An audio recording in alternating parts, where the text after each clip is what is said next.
guys, bigyan ko na naman kayong tip guys ha. Turo ko sa inyo. Minsan kasi ito guys, ang hirap ilabas guys.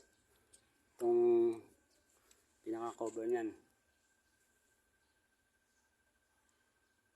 Kaya ang gagawin nyo guys, ito guys may tornil, may thread dyan. Sa dalawang butas na yan.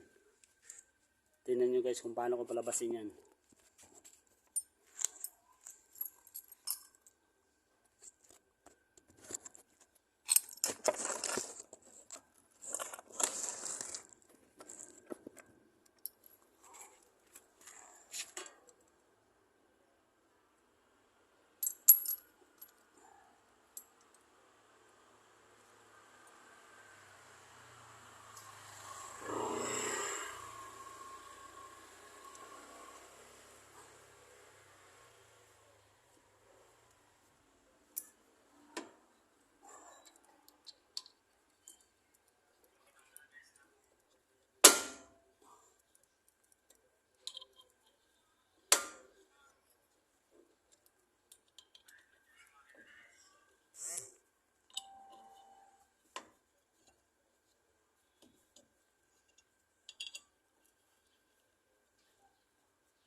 Diba? Ganun ang kadalay guys. Salamat guys. Yun lang.